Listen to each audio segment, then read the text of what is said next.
wonderful Tuesday night here in the island nation of Singapore, on a night where the Cup finals and the finalists of the 2022 Singapore Cup will be decided. Very tempting, of course, to say that Tampines Rovers are already there, especially after their 8-1 mauling of the Balestier Khalsa Tigers in the first leg. And there is the scoreline, and a major miracle is needed at the Payoh Stadium. The other fixture very much still up for grabs and still very much alive between Albirex Negata and Hougang. As they take it to the Hougang Stadium, we will be giving you the scores as they appear from that venue. But here, of course, at the Payoh Stadium, Balestier have got a huge mountain to climb. We talked about that major miracle. It might be a story for all ages. To tell your children of the Singapore Cup, certainly it will be a result if they manage to overturn this 7-goal deficit to get to the final.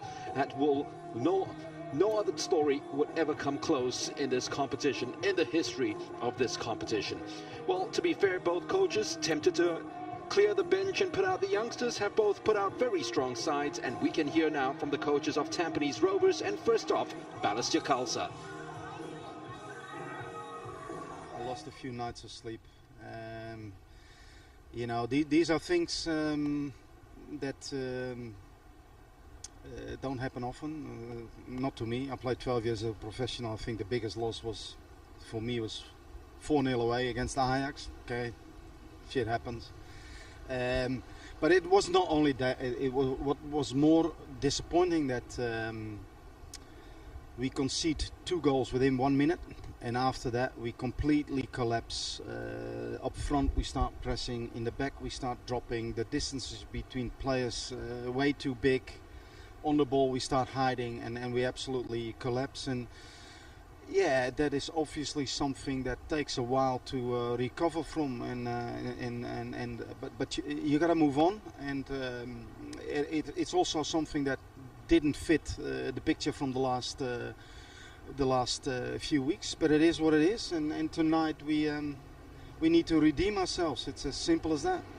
Well, first of all, I gave every player that started last Saturday or the last game the opportunity to start, because and we'll see how far it gets them, because obviously some of our players run on their last legs a bit as well. But I will ask them to absolutely give it them their all, and we have some fresh players on the bench. If I need to bring them early, we bring them early. But I expect that after the game, everybody in the dressing room can look each other in the eye and say we did everything we could to not let ourselves down. And if they can say that to each other, and we have a good performance, I'll take any result. Yeah, I think it would be very foolish of us if we are thinking about the final or putting any attention into the final, because we're not there yet, and anything can happen in football, like we've seen many times in the global game. So we're fully focused on tonight's game, and we need to get the job done tonight. No, of course, I think the intensity never changes, but it's more about our approach to the game. And to be honest, looking at the pitch now, it looks better than Hougang, so we might have a chance to play some football. But again, after the warm-up, then the players have to make that decision when they're on that pitch. The Boris is not starting mainly because of the yellow card, but for the rest of them, we got fresh legs in, people that we know that can help contribute to the team on this pitch, and hopefully that freshness will help us to start and finish the game strong tonight. Very sensible from Gavin Lee, head coach of Tampines Rovers. He knows that football can really play a cruel joke on you sometimes. But still, 8-1 from the first leg, the worst defeat ever in the history of Balestier Khalsa, who have lost to Albirex Negata 6-0 this year. They've also lost in 2019 to Brunei DPMM 7-1. A 6-0 defeat to Home United in 0-2, but never by 8-1. And this man, Gavin Lee, inflicted that on him. Peter de Roo, the last time these two sides met 3 days ago.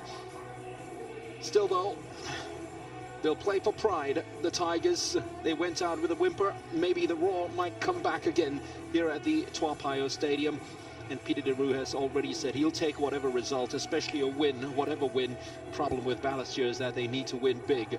Tampines crest already in the finals, everything but just the name of it to be confirmed, to be put alongside either Albirex Negata or Hougang United for the final of the 2022 Singapore Cup. Well, Balestier have scored goals here at the Payoh Stadium.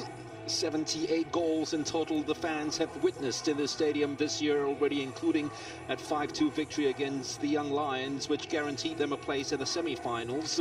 38 of those 78 goals have gone the way of Balestier. They certainly know the back of the net at the Payoh Stadium, and both these sides actually played out 2-2 draws in the Singapore Premier League when they played here at the stadium. The first match of the season, which Tampines were leading by 2-0, and Balestier came back to eke out a 2-2 draw, and the roles were reversed when they met in July, when Balestier were leading by 2-0, and it was the turn of the Stags to return a 2-2 draw in that fixture. In fact, Balestier, having not won at the Tampines hub against Tampines Rovers, have actually got a very good record against the Stags at the Payoh Stadium.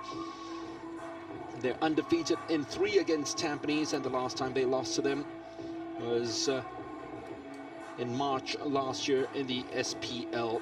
There's a 5-2 victory, of course, to end the year in 2021 at this stadium for them. 6-1, 5-3, 5-2. Those were the 3 wins that they had in their last 5 matches at the Payoh Stadium. So you never know. You never know. It'll surely make for an interesting thing, especially if the Tigers get some early goals in this fixture, that's for sure. But they're up against a side that are probably the form team of the island nation. Only 1 loss for Tampines in their last 12 matches. That came against Hougang, a match that Gavin Lee was referring to in the interview. Pitch didn't really play a part in that fixture in terms of Tampines trying to play their football.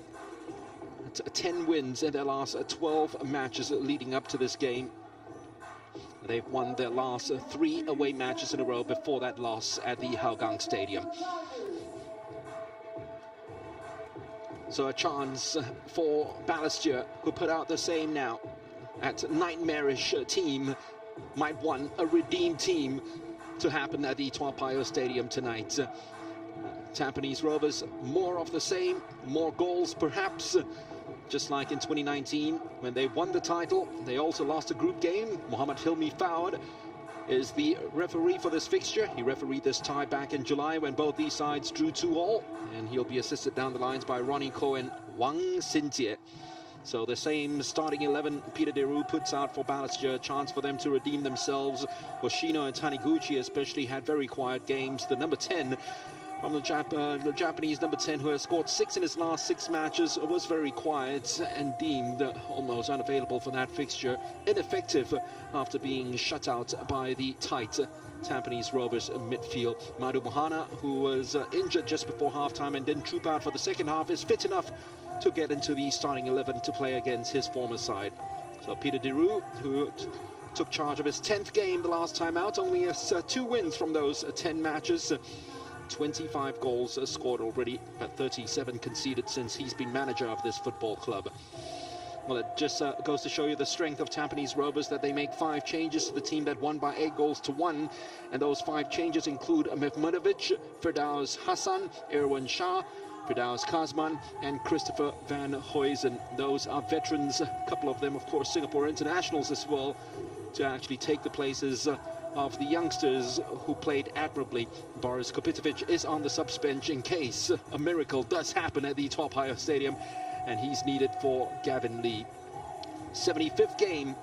He took charge the last time out. Today he is gunning for his 35th win as coach of Tampines Rovers. Didn't enjoy that 2019 Singapore Cup run, of course. Well, in this Cup run this year, 8 goals in that match against Balestier Khalsa means that they have scored 1 goal more than they scored in their 3 games in the group stages, and they've also scored 1 more goal this time around. 15 already in this competition, 1 more goal than they did when they won the title back in 2019.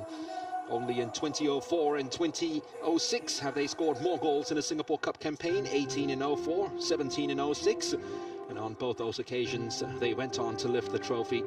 4-time winners, of course, Tampines Rovers, 04, 06, 02 and 2019. This is their 12th semi-final, and in their previous 11 they failed to make the finals on only 3 occasions in 05, 08 and 2014. And it certainly looks as if they're going to make it 9 out of 12, making their 9th final of the Singapore Cup. And for Balestier Khalsa, the sixth semi-final appearance, only one since 2014 that they managed to progress into the final. They won it in 2014, of course. It looks as if it might be another failure, which will make it 5 out of 6 that they've been knocked out at the semi-final stage. So Hilmi Fuad gets Tampines' 95th game in the Singapore Cup underway. That 8-1 win the last time out was their 51st victory in this competition. A quick early start for Balestier Khalsa would be very ideal for the Tigers. Went out on a whimper, but hoping that the Raw comes back in this fixture again. And time and again in that fixture, whenever the ball was played down the lines, the likes of Taufik Suparno and Yasser Hanapi just ate up the spaces and never gave them any opportunity at all. Gavin says that the pitch slightly better than the pitch at Hougang, but you can see already the early bubbles in the opening seconds of this fixture. It's been a rainy season in Singapore, and has played its part in the pitch being as wet and slippery as you'd get. So it's not going to be easy in terms of ball control and players getting their footing right. A loose pass by Yasser Hanapi. It's slid away from Fidaus Kazman just to ensure that the ball's kept in play. Mehmedovic. Here's Van Huysen. Once again, a heavy touch. Just about got the ball out of his feet. And free kick with Daniel Goh trying to win the header against the opposite, number 7, Yasser Hanapi. And Yasser just bumping him off. You see the aggregate score right on top of the scoreboard. And if you didn't watch that match, I can tell you that Balestier actually in the opening 25 minutes were very much in the game, and Hoshino almost had a chance for an open goal, which he didn't take advantage of. Then conceded 2 in as many minutes, and then 3 and 5. An opportunity for the early goal for Tampines, which is the last thing that Balestier need. Bruncevic was pretty shaky against Kopitovic in that last game. That easy header back. So Hairul Shirhan, Bruncevic scored a goal here on this ground against Tampines Rovers earlier this year to make it 2-2. Gareth playing it all the way back to his goalkeeper, and here is Madhu Mahana, just ignoring the fact that he could have played it long. That's a very good challenge that came in from Yasser Hanapi, and an opportunity now for the breakaway. Fidaus Hassan. Ball goes all the way back to Yamashita, who was outstanding in that game. That 8-1 win saw to Nakamura, who plays it along the line to Irfan Najib. Scored 2 goals in this fixture over the years. Both came in fixtures in 2018. Yamashita, who himself has got 2 goals this year. Irwan Shah taking the place of Amido Haikal down that left-hand side. Made his 200th appearance as a substitute over the weekend against Balestier. Is looking for his 10th Tampines goal. Hasn't scored for a long while now, since the 2nd of May last year. Much better from Bruncevic. Used his body well enough against Taufik Suparno, who very much prefers the role of the secondary striker instead of the lone man up front, but it'll have to make do for a man who's had a personal best in terms of goals returned this year, Taufik. Bruncevic this time does go long all the way to the back, and it's a pitch that is very much cut up and will hold up the ball. Shazwan Buhari asked to come out by his teammates, and Irwan Shah marshaled Daniel Goh enough out of the picture for Shazwan to pick it up. Daniel scored the consolation over the weekend, which was his 7th of the season and 6th in his last 8 matches. He is another one of those players who ended the season in great goal-scoring form. Mehmedovic hooking the ball into space, keeping it alive. Madhu will come across to cover, but not the best of clearances. Taufik Suparno into space for Van Huysen. Taufik's going to run inside the penalty box, and he just drifts outside, hoping for the pass. Lays it off once again to Van Huysen. Nakamura, not the ideal pitch conditions for him to weave his magic. Van Huysen, that's a wonderful cross. Despite the bubbling pitch, the shot is on. Yasser belts it right into the body of Bruncevic. Chance for Balestier to stream away right now. Hoshino, never seen him at a quieter game than what he had over the weekend against Tampines Rovers, a club that he made his debut for when he was an Albrecht player. His first taste of Singapore football back in 2018, where he finished as the S-League's top scorer that year. 19 goals, just one shy of that this season. He was in an offside position as he tried to lay it off to Kurabakondo, who scored his first ever goal for Albrecht last year against tonight's opponents.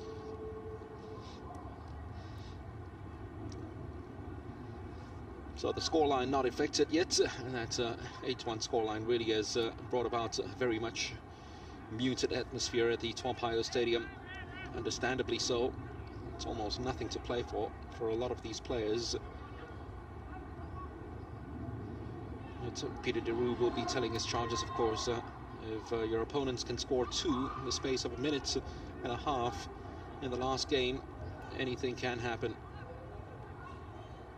Madu read that situation very well, knew that the pitch was going to hold the ball up. Daniel Go just about keeping possession and then winning the throw.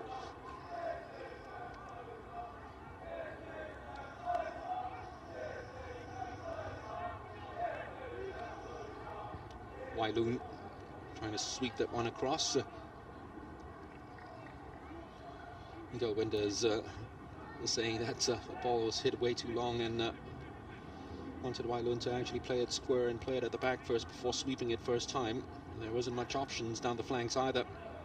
Taniguchi inside to Hoshino, had the ball stripped away from him superbly by Nakamura. Well, once it's in the air and it's hit tennis and you don't have Kopitovic, usually Bruncevic will be the master of it, and he was. Mehmedovic just a little too roughhouse in terms of his tactics. And referee's given Balestier a sight of goal here with this free kick. Strong work by Ho Wailun. And maybe that's exactly what the captain's job is, to lead by example and show in terms of his actions the way forward and the fighting spirit that's needed from the Tigers to claw themselves back from this huge hole they've dug. Let's see what they can do with this. Bruncevic in the box, got his head to the ball, but a couple of his teammates got in the way then. It was going to be offside anyway, 1 count. Both him and Madu Mahana. Well, they never really had a lot of game time together, those two centre-backs. Madu, of course, came over late on. Bruncevic was then out injured. And with centre-backs, you really need that time to develop some sort of chemistry between yourselves. You never really had that going, and you could see the madness of the chaos that occurred at the Tampines hub on Saturday. And the two of them were almost getting in each other's way on a couple of occasions. Here is Bruncevic. Safety first.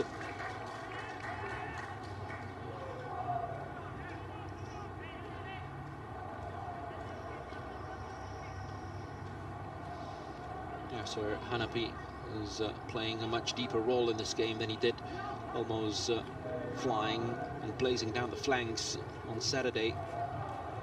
He scored one of those 8 goals. Irfan Najib formed quite a solid partnership with Yamashita at the back. Shazan Buhari, just a little bobble before he transferred the ball to Yamashita.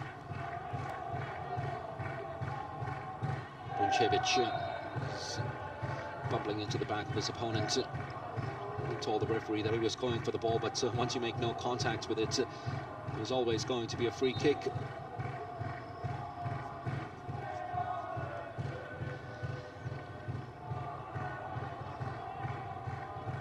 we go. Nowhere close to it against Taufik Suparno. Scored twice on this ground, Taufik Suparno, in the Singapore Premier League this year.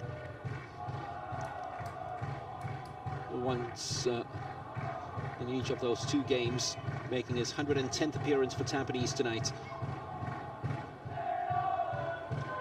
Well, build it up well enough down the flanks. Erwan Shah's going to lift this one up, hanging in there for a long, long time. And Bruncevic almost got his feet in a tangle. Could have gone anywhere. It's gone behind for a corner. But yet again, in the air, almost no challenge coming in from Delwinder Singh, and a very easy header one. And there it is. Chris Van Huysen, surely he was not going to win this one. He was second favourite to it, giving up a lot in terms of height against Del. Bruncevic almost caught in a bind. Yasser Hanafi's corner. Couldn't beat the man at the near post. Has he gone back to keep himself onside? The reason is no, and that's the reason why he's decided to stay away from the ball. He already, once the header came back his way, that he was in an offside position. Best not to get involved.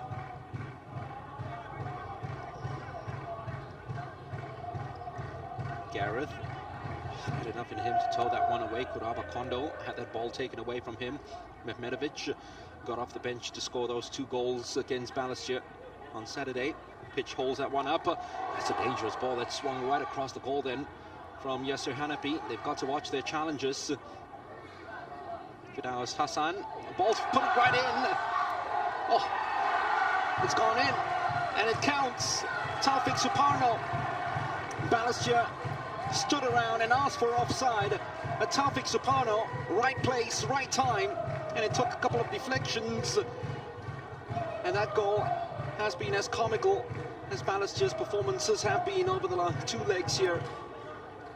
Twice it came off the goalkeeper and the upright, and then off Sherhan. That's once, and then another, and then off him again. Well, it's stinging, and it continues to be cruel. And the man who scored the first goal in that 8-1 thrashing on Saturday has scored the first goal here. Taufik Suparno. Celebrating appearance number 110 for Tampines Rovers with the opening goal of this game. And surely now, with the aggregate score at 9-1, the only way the neutrals might show some interest in this game is if Balestier score early with the opening goal, but they've conceded, and they might concede another one here. Should have. Not the best of finishes from Taufik, especially with the way he blistered that first strike at our Tampines hub on Saturday. This one was a disappointing finish. Yet again, got the run of Bruncevic. Way too fast, way too strong. Bruncevic had his arm across, but couldn't do anything with it. He always had it under control. Disappointing though in terms of that finish. Ball just stuck in between his legs as he was about to pull the trigger.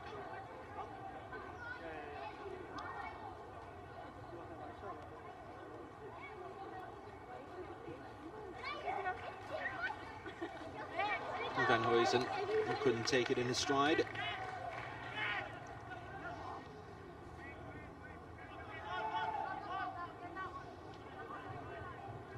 Well, that 8-1 win over the weekend was the 3rd time that 8 goals have been scored by one of these sides in this match. 1997, Balestier won by 8 goals to 2. And then Tampines won by 8 goals to 3. But of course, that 8-1 victory is the worst result in the history of Balestier Khalsa.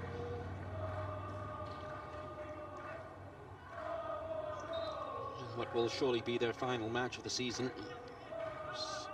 Hoping to end it on a sweet note, at least.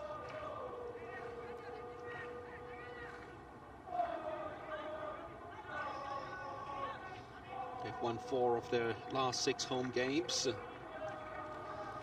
Scored 23 goals in those 6 matches. As we said at the start of broadcast, there are goals in this Balestier squad. It's just hiding at the moment when they faced up against the Stags.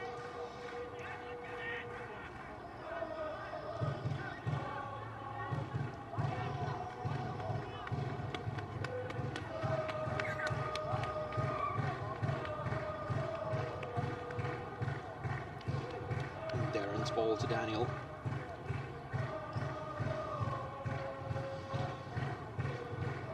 It's skewed out for a throw into Tampines. Everything falling their way at the moment.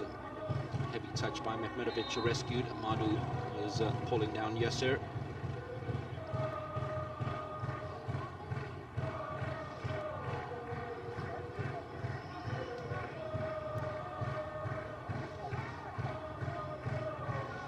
Former teammates, Madu Mohana, Yasser Hanapi, who enjoyed a cup success, of course, in 2019. Benhuizen.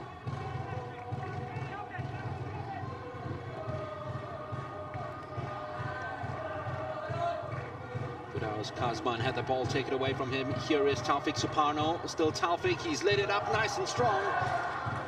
Opportunity for Erwan Shah to score his 10th and his first since May last year.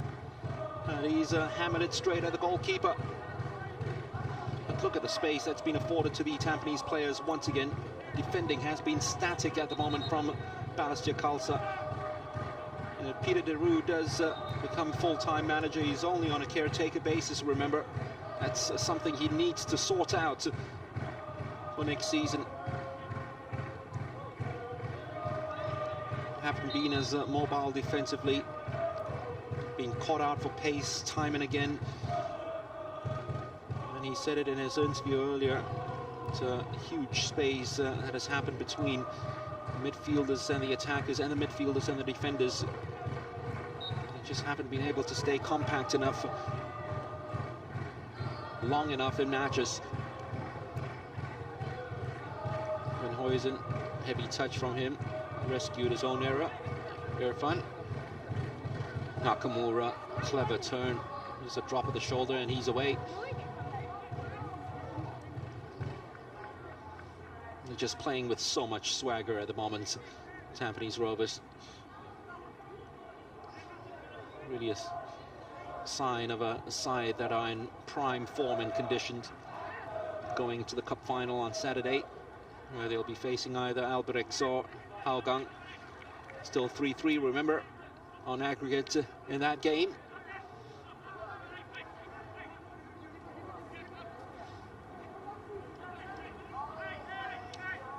Idol Shirhan will end the year with just 2 clean sheets in 21 matches. Both of them coming against the Young Lions. Hoshino just dropping slightly. Yamashita spotted the run of Taniguchi. Came flying in with the challenge. And it came off Taniguchi. You can't believe it.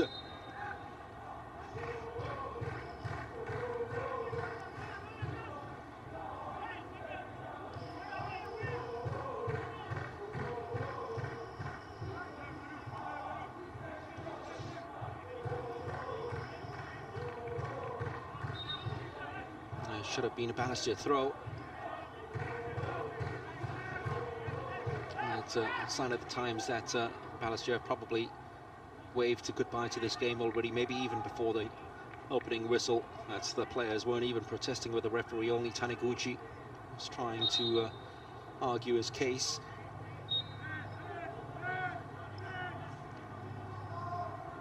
Hoshino, Kondo. Dell trying to squeeze in between a couple of challenges. High boots for Dalbinder Singh, who has shown the red card against Tampines when these two sides met at the Tampines Hub on the 8th of May. He's managed a goal this year, Dell. That boot was pretty high against Yasser Hanapi, but the studs weren't showing, otherwise might have been a card.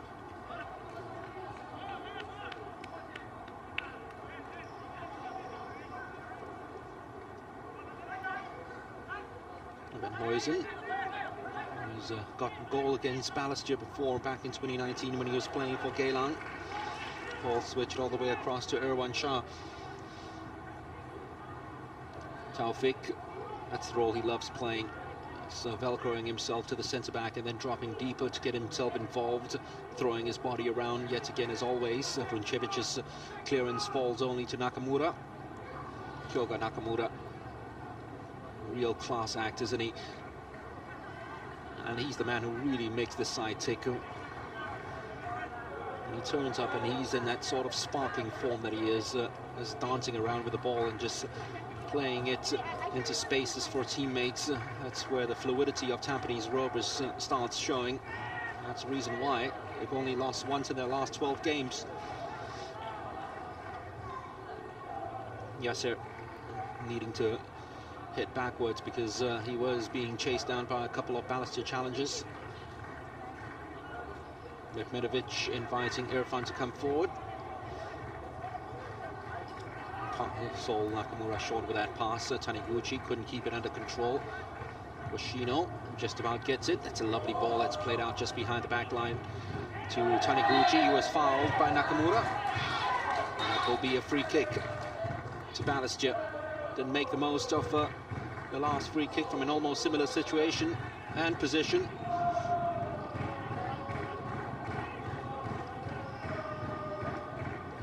Let's see what they can do with this. Gareth Lowe, who's a goal scorer against Tampines this year in a 2-1 loss, will once again take this one.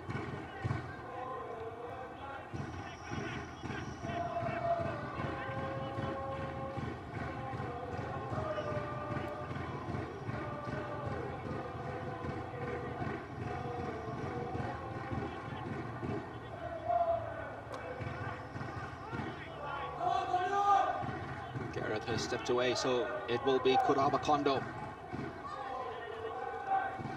taking a sneak peek at goal. Shazwan's left his right upright open and available in case he's interested. Goes for the lofted cross instead. Too close to the goalkeeper. Disappointing delivery from a man who promises so much in terms of his ability on the ball. Certainly was Balestier's form player coming into this competition.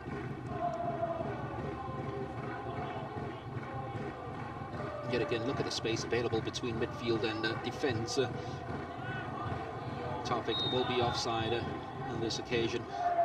But it's something that Peter de Roo was talking about from the last match. It's a second occasion already that we've seen. They haven't been compact or organised enough. Balestier, just one header out from the back line from Tampines Rovers, and it falls to a player in yellow in the centre of the pitch. Halfway through the first half, Tampines lead by a 1-0 and 9-1 on aggregate.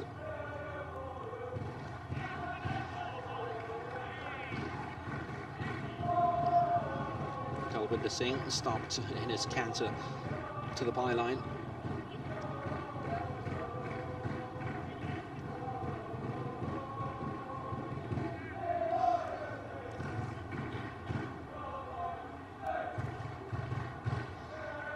Taniguchi happy to settle for the corner, which will be Balestier's first of the game.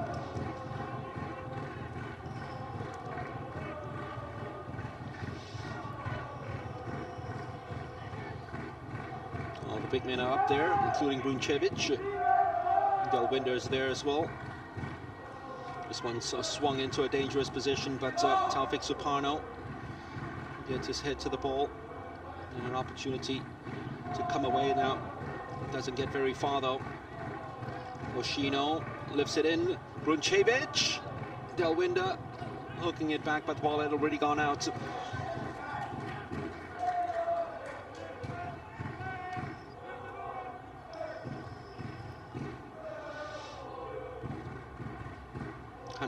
th appearance for Shazwan Buhari for Tampines Rovers tonight.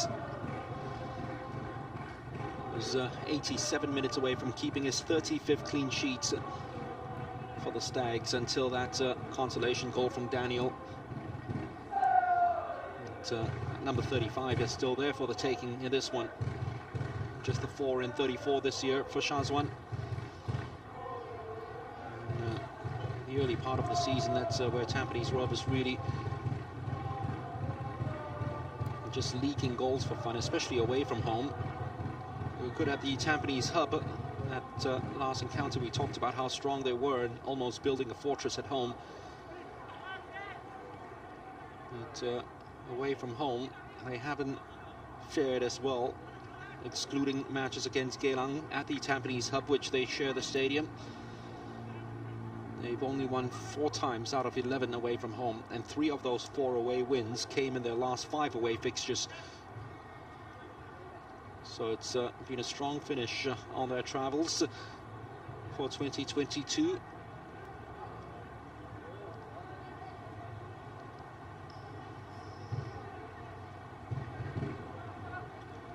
If only they had a better start to the season, with less disruptions in terms of injuries to their players. Hoshino, Kuraba Kondo, taking on too many and tried to almost walk the ball into the back of the net. Had an opportunity to take that shot on first time, open his body up, a goalkeeper came out, spread eagle himself, could have lifted it over Shazwan Bahuari, but instead took one touch too many. Hoshino chose the right time to deliver the ball. There we go, that was the opportunity, but give credit to Yamashita, because his sliding challenge actually made Kuraba think twice before they're taking that shot on. And that split second of indecision was all it took for him to just place the ball right into the body of Shazwan. Hougang United have gone 1-0 up against Albirex. Shawal Anwar scored the goal. And as things stand, it will be Tampines against Hougang in the final. Hougang, of course, the only club amongst the 4 in the semi-finals who've never won the Singapore Cup. What a grand result that will be if they make it through. Confirmation, they lead 4-3 on aggregate.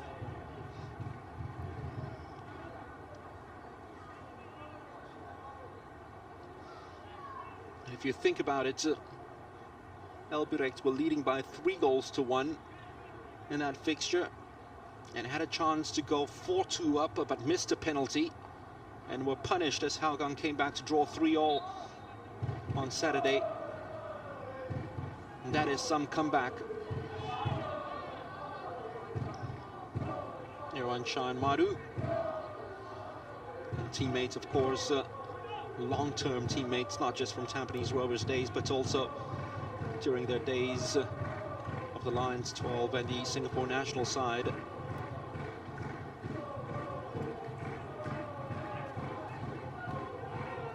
Mehmedovic has won the corner. Garante not happy with the decision, but Mehmedovic is trying to explain to him that it had come off his boot. Tampines trying to stretch this lead now.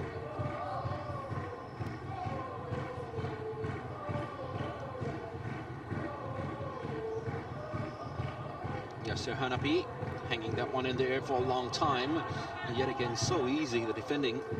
There was a shove on the part of Irfan Najib, but we're allowed to be bullied way too easy in the box. No one's helping the helper. Hoshino, look how deep he's come just to get involved in the game. Hasn't really enjoyed himself in 120 minutes of football against Tampines Rovers, a side that he scored 3 in 4 games in the SPL. Bruncevic, pitch really misbehaving. Look at the number of bounces all over, making it so very difficult for the players to control the ball. It's a yellow card then dished out to Firdaus Hassan.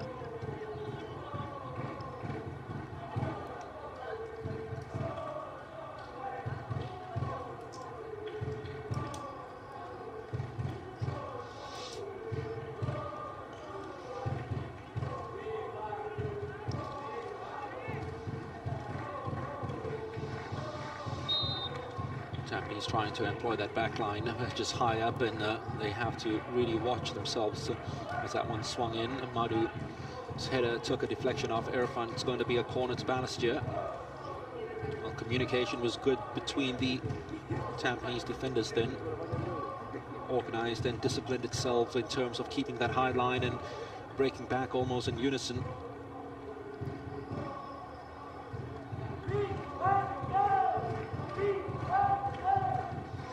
Corner swung right in. Shazwan had to use his fists to punch that one away. Just about. That'll give Balestier some hope in trying to get right back into this fixture. There's a push there. Was it Yasser Hanapi?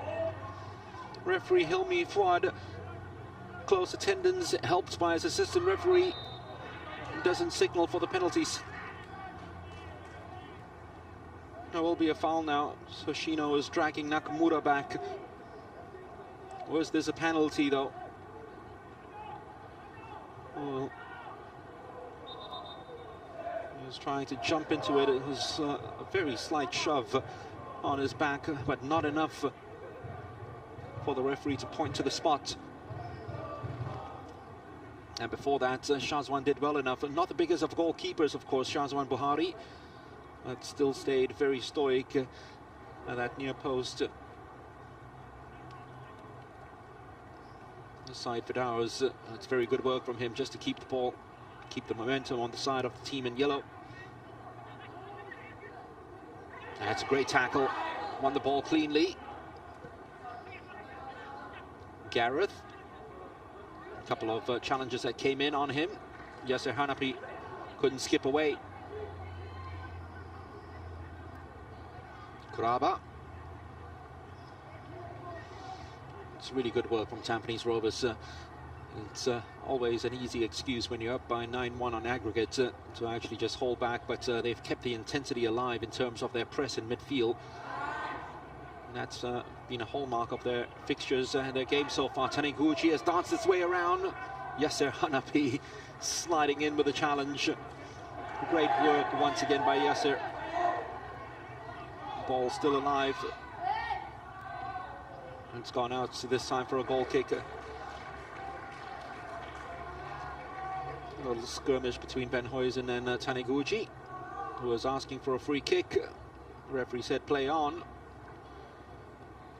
Ben Huizen caught himself actually arguing with the referee more than anything else. He probably thought that the whistle might be blown, but it wasn't in the end.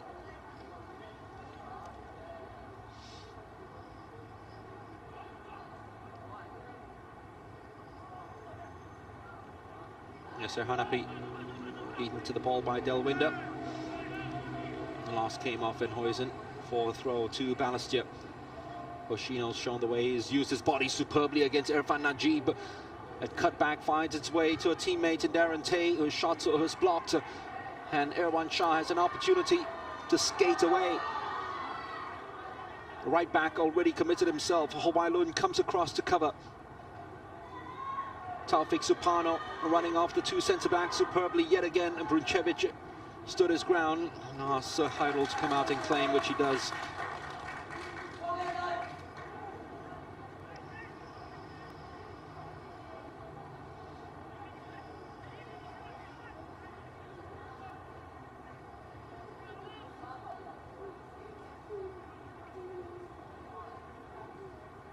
Taniguchi exchanging passes superbly. Kuraba lost that ball momentarily, but Balestier still keep possession of it.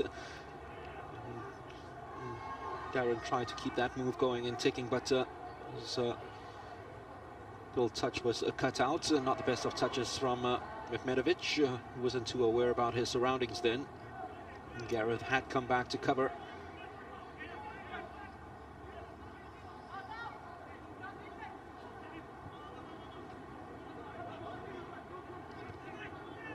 Hoshino.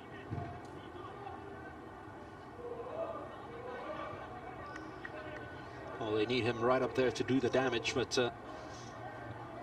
it's just been starved of possession. Shuhei Hoshino.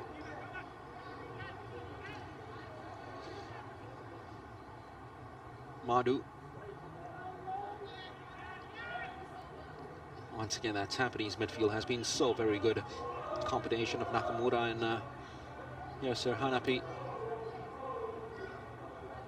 just curbing any Balestier build-up play.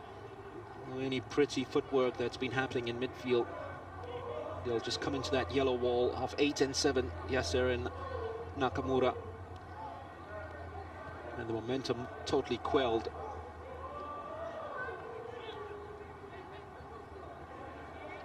Fidaus Kazman playing it into space. It's onside. Yasser Hanapi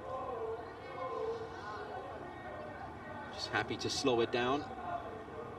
It's not the best of passes once again by Mehmedovic. An opportunity now for the counter-attack from Balestier. Tampines get enough bodies back though. Taniguchi's crossfield pass, not the best. And a rugby tackle from Ailun. Was that Gareth Lowe? That's right, Gareth Lowe. That rugby tackle right on Nakamura. There we go. Axel would have been absolutely superb if it was that sport instead of football.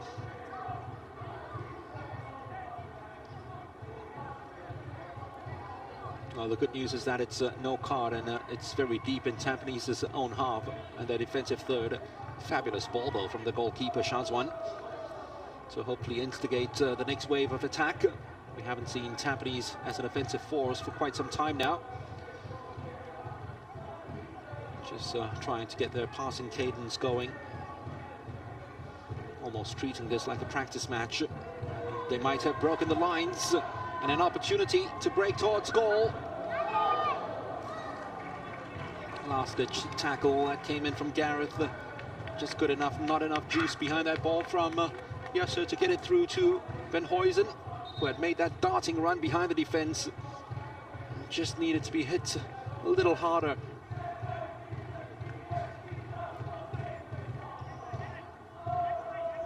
Eight minutes to the end of the half. Third corner of the match for Tampines Rovers.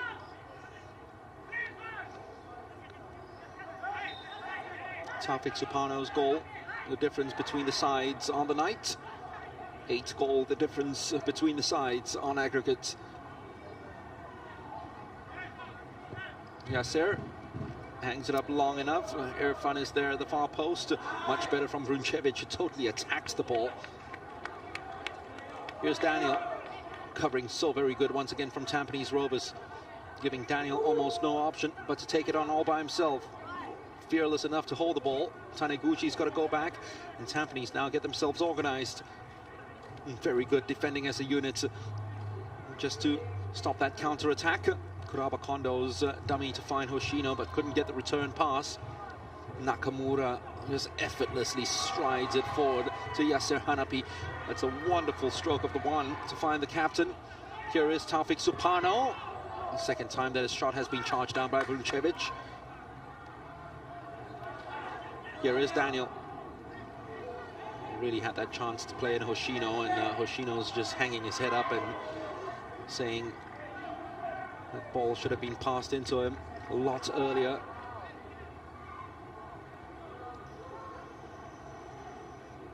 It's almost switching positions, Daniel, with Kuraba Kondo. It occurred right after that counter-attacking situation from the corner, and they've decided to keep their positions. Taufik Supano does well to shield it away from Vruncevic.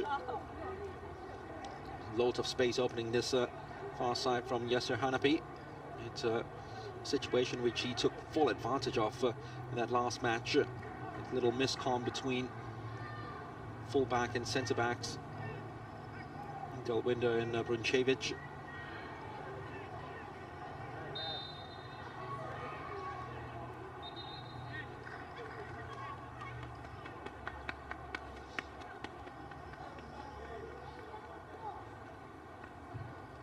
Nakamura. It's not too often over the two legs. That's a piece of skill from the Japanese whiz kid. Didn't come off. That was the situation, and still he came away with a free kick.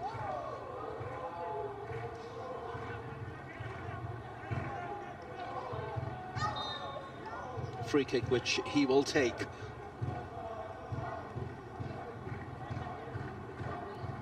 Side Fidaus to Irfan.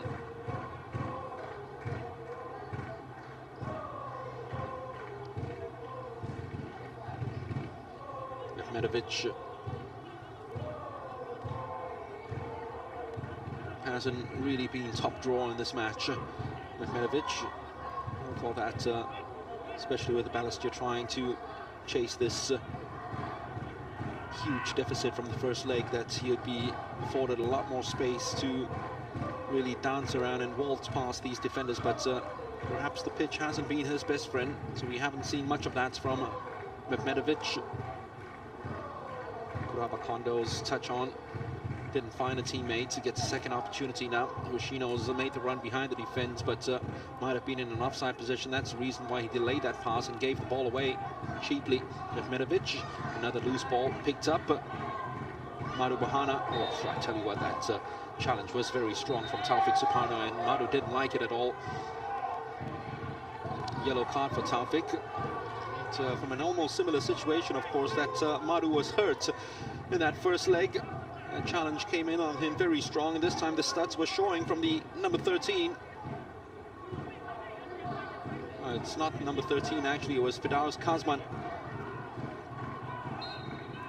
So the yellow card goes, not to Taufik, but to Firdaus.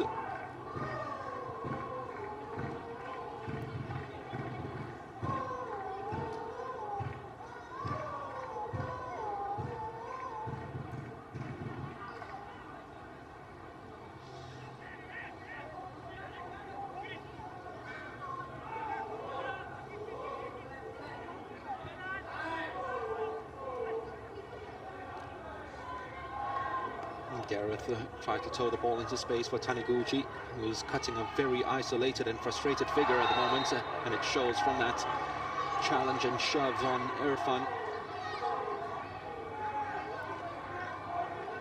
Body language, the language coming from the mouth hasn't been good at all from Ryoya Taniguchi. Over 1.5 matches against Tampines Rovers. Hasn't been able to exert his influence at all. Such a wonderful footballer, and the same mold as Kyoga Nakamura when he is on song. We saw that against Lion City Sailors when he scored a hat-trick. He really ruled the midfield and the roost that day. But, so far, over 1.5 matches against Tampines, he's just been totally shut off by this midfield, who've been so compact and so very well organized. Been disciplined from the Stags, not just in this match but also on Saturday. Gareth Lowe, no way forward. Once again, too many players in yellow in the right positions. Much better ball from Runcevic to find Darren. Daniel's gone inside the penalty box. The cross is floated in, but too close to Shazwan.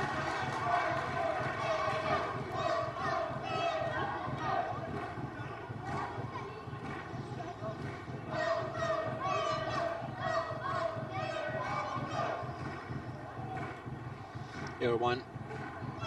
Both fullbacks have taken full advantage of the width of this Payoh stadium. A lot of times has seen a lot of the ball, trying to stretch this Balestier midfield. Seem to be short of muscles and numbers on a lot of occasions. Not the best of balls out from Irfan. Van Huysen takes out Gareth. It's going to be a free kick to Balestier, trying to get back in this fixture just before half-time.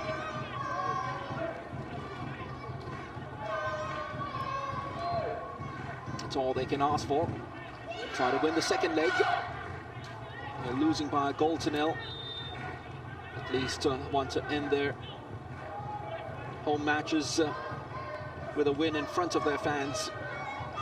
No one's floated away, and they haven't made the most of their set-piece situations, you'd have to say.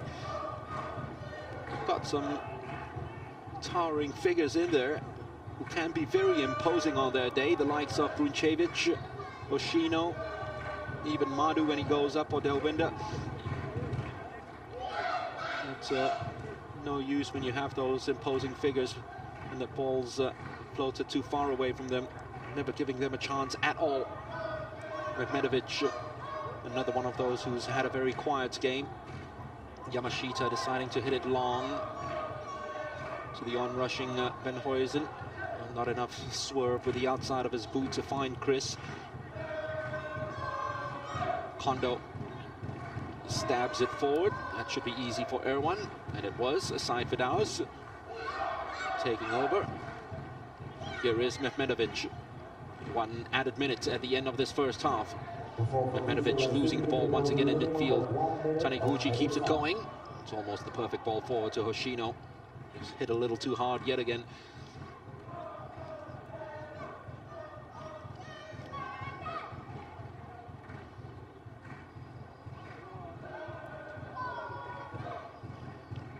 Erwan Shah steaming forward. Taufik Sukarno just about gets the ball under control. Side Fidaus lost possession momentarily, then lost it again full time to Daniel. Yoshino's on the outside and uses his captain. Taniguchi's inside the penalty box, so to Gareth Lowe. Crosses hit way too deep and out for a corner via Yasser Hanapi. 7 goals in this competition in 27 Singapore Cup matches throughout his much vaunted career. Gareth, that's a much better cross inside. Delwinder attacked the ball. Got his angles all wrong. And Balestier haven't got the start that they needed, as Tampines can do no wrong in this fixture. 8-1 from the first leg. And Balestier needed the early goals just to make this interesting. Well, they never really had a chance. And to be fair, Shazwan Buhari hasn't really been tested. Maybe one opportunity when she dived at the feet of Kuraba Kondo. This man scored the difference between the two sides in the second leg. Taufik Sukarno, who got the first goal in that 8-1 mauling, has got the first goal in the second leg to make it 9-1 on aggregate.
back to the Payoh Stadium, and Balestier's major miracle that they needed tonight seems to be petering away with every minute. As it clocks down at halftime, they're 1-0 down against Tampines Rovers, 9-1 down on aggregate, and here are the highlights of the first 45 minutes.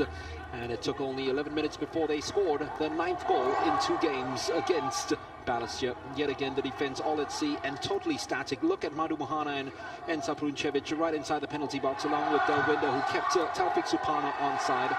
Comical in terms of the way the goal went in, and really error-strewn in terms of their positioning, which totally sums up what's been happening with the Tigers over the 2 legs. Just can't sort their defense out. Madu did his best to come forward. Ensa said he got that covered, and he probably thought that Taufik was offside, but Delwinder didn't step up alongside Pruncevic, and it was an easy goal for Taufik Supano, although he needed 2 deflections of the goalkeeper and the upright before that one went in. 1-2, and that was the only goal of the first half. They had a couple more chances. In fact, 2 minutes after scoring, they conceded 2 and 2. At first leg, they almost conceded 2 and 2 here. Taufik Supano really should have made it 2-0. Run through on goal. Once again, Pruncevic easily defeated. Not fleet-footed enough to stop the speedy number 13 from Tampines Rovers. Was running all along and really had to check his stride a while just to keep himself onside. And with just the goalkeeper at his mercy, dragged that one across. Well, Irwan Shah also had another opportunity after another mix-up. This time Taufik Supano turned creator, but his shot went straight at Adil Sherhan. Easy save in the end for him. Balestier never offered much going forward throughout this game. But this was Irwan Shah's opportunity to get his 10th goal in his 201st appearance for Tampines Rovers. His first since May last year. Only real chance for Balestier fell at the feet of their player in form, Kuraba Kondo. Almost one-on-one, but great defending, you'd have to say, from Yamashita, because that sliding challenge just made that indecision. Did part play on the head of Kuraba Kondo. Couldn't lift it over the goalkeeper. Took some time before he pulled the trigger. 1-2 was well enough, kept himself onside, and Yamashita just made amends for keeping an onside by sliding in to prevent that shot from coming, and really pull that threat on Kuraba, who tried to defeat him before defeating the goalkeeper. Could do neither. So the match stats with Tampines Rovers, 4-3 in terms of shots, 1 each on target. If you consider that shot from Kuraba Kondo as 1 on target, and 2 yellow cards going the way of Tampines Rovers. And that's the halftime summary here from the Payoh Stadium. I can tell you that Tampines' opponent in the final might be Hougang United, because they are leading by 4-3 on aggregate, 1-0 on the night at the Hougang Stadium, and this is how they took the lead against Albirex Nagata. Shawal Anwar, who was superb in the first leg, setting up Sahil Suhaimi time and again. This time it got at the end of another raking long ball, eviscerating the defense and getting right through. He has been in really good form this year, hasn't he, Shawal Anwar? And that is the difference between the 2 sides. At the half, Albirex have to come right back into this, not really enjoying that slippery surface at the Hougang Stadium, but Hougang take full advantage of it. And they are 45 minutes away from appearing in the Singapore Cup final. That will be a tremendous achievement, of course, for Hougang if they make it to the final of the Singapore Cup. They've never been there before, they've never won this competition before, but they are leading by 4-3 on aggregate against Albirex Nagata. And here at the Payoh Stadium, it's Tampines Rovers 1-0 up on the night, 9-1 up on aggregate.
So 9-1 on aggregate, 1-0 on the night for Tampines Rovers.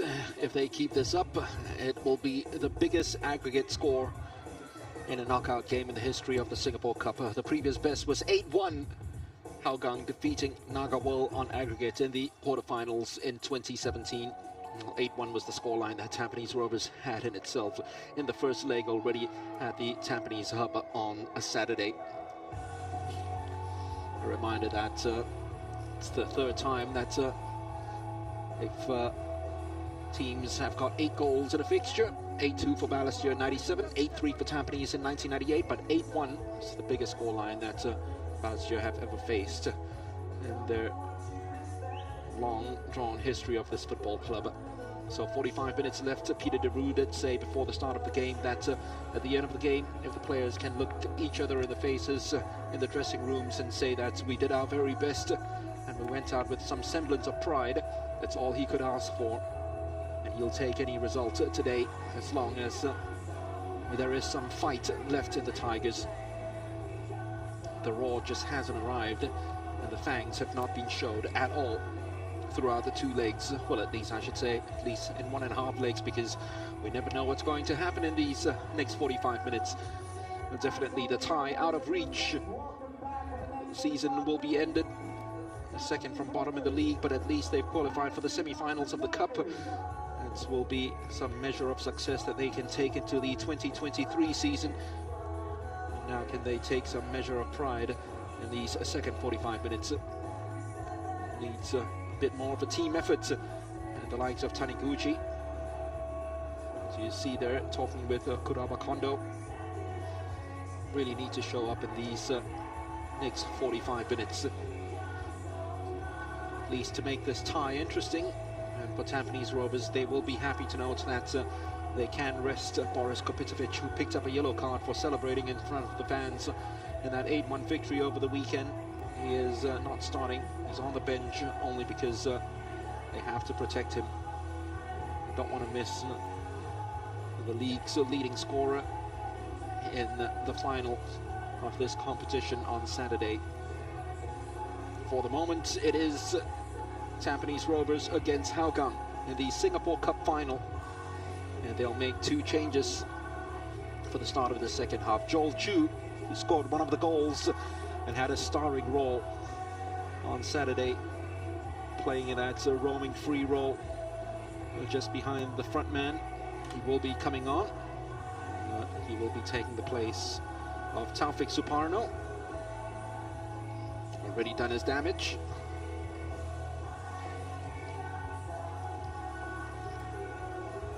And Rezareski coming on as well. Change as well for Balestier Khalsa, Naufal Azman, who came on as a substitute on Saturday, reprising that same role again in this second half of the second leg. We'll have confirmation of who they have replaced. So come on, Tigers, let's leave on a high and give the fans something to shout about, and give us a second half to remember by. That's all they can ask for. Looks as if Naufal might have replaced Daniel. We'll have confirmation of that in a while. We'll also get confirmation of who Rezareski has replaced.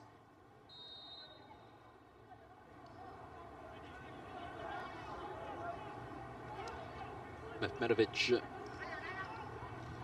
still playing behind the lone frontman, and Rezareski is now taking up that role in place of Taufik Suparno. Here is Naufal's first touch. Hoshino, good ball inside to Taniguchi. Foul from behind.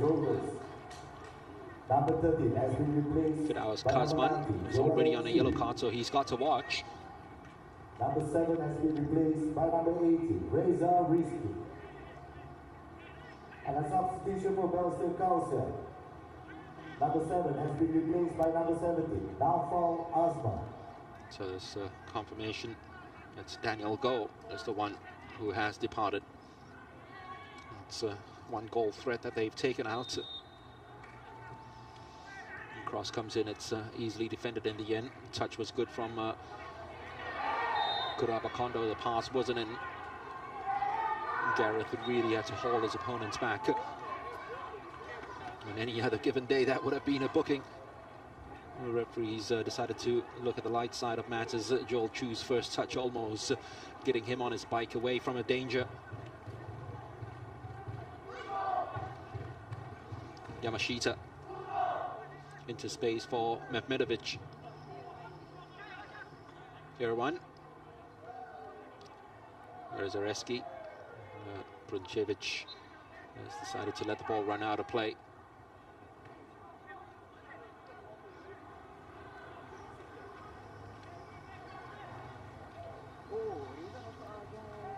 Well, they've played 15 times at the Payoh Stadium this year.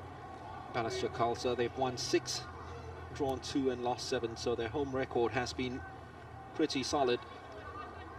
It's been their away form that's let them down in the SPL. Just the 2 wins on their travels.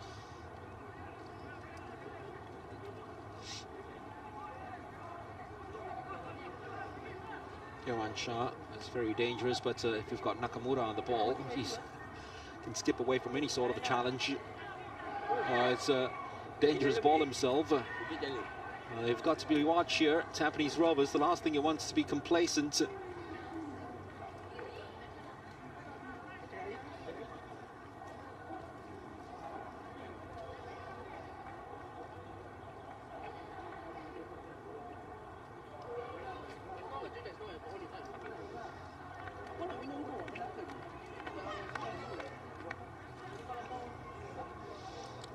Has been a case of turn up and burn up in terms of clocking in some miles. Madhu Mahana has done well. Still Madhu. He's got options in the box. He's created that superb ball inside. Kurabakondo can't finish. Well, Taniguchi should have done a lot better. And that was superb by Madhu Mahana, not just in winning the header in the first place, but also striding inside the penalty box. And instead of taking that shot on, they dared him to take that shot on. He didn't. And set it up after a teasing, wonderful delivery right in the box for Taniguchi, who couldn't get any sort of contact with the ball. Some signs here of Balestier maybe coming back. There we go. They carried on. And look at that for a ball. That was a brilliant pass, wasn't it, for Taniguchi? It's almost as if Taniguchi didn't trust Madhu to be able to deliver that ball into him with that much time right in front of goal. There was a glimpse. He couldn't take advantage of it.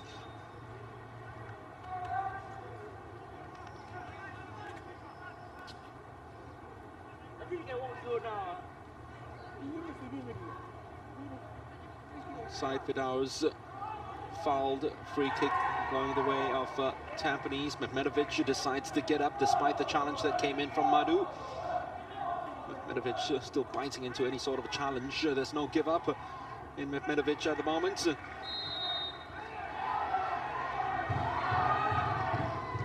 Hoi Lun will get a yellow card. Getting a little feisty here. And Balestier players feeling and bearing loads of frustration that Boots was left heavily by Wailun. Yellow card was deserved. The 3rd booking of the match. Remember the first game of the season here at this stadium. They had to claw themselves back from a 2-goal deficit to draw 2-2.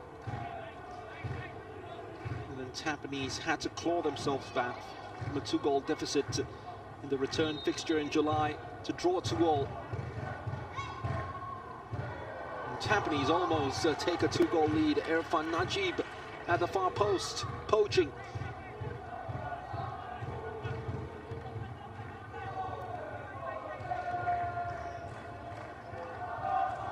Nakamura just dinking it up and hanging it up in the air. Whereas Irfan couldn't get it on target.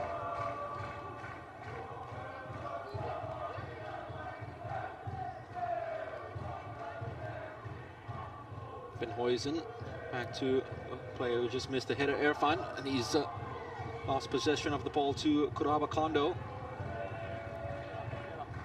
Somehow manages to wriggle away from one challenge but not the other. Goes out for a corner.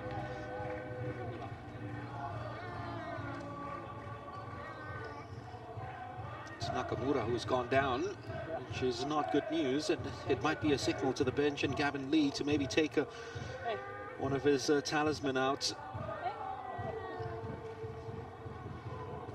He is the metronome of the side, and you really need him there in that cup final on Saturday. The corner is so disappointing. They've got those big men forward, and they don't take advantage of it. It's good enough defending by Darren Tay to ensure that Joel Chu didn't sprint away with that counter-attacking situation. Nakamura seems fit enough to shake off that injury, to sprint up and get himself involved in this throw.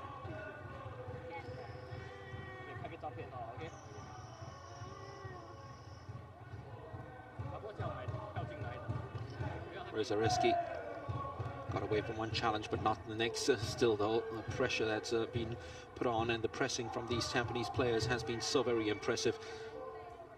The moment the ball is loose, they just surround you and give you no chance and no time to relay a pass on. That's onside. Shazwan Buhari totally misses that. Shuhei Oshino still has an opportunity. Oh, what a challenge from Irfan Najib. What a challenge that was to bail out his goalkeeper. That's brilliant defending, and from one end where they almost concede, here's an opportunity now with Mevmenovic. It's the turn of Kuraba Kondo to do well enough to come all the way back and steal the ball. Then just as quickly he gives it away. Mistakes happening everywhere you look at the moment on this very difficult pitch. Rezareski will keep this one alive. Can't get anywhere past Madu Mohana. Waited for the challenge before he swept the ball clear. Wailun.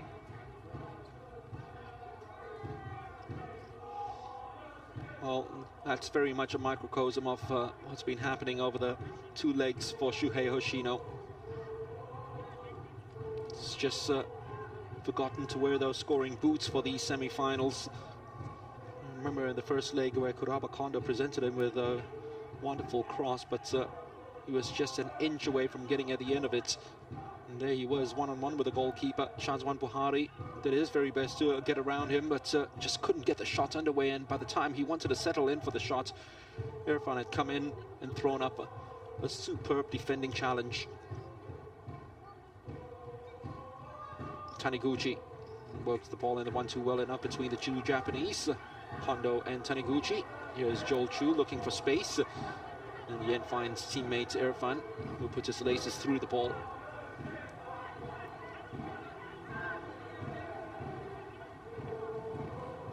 Madu. It's a raking long ball and a very good one as well. Gareth back to Madu. Now foul.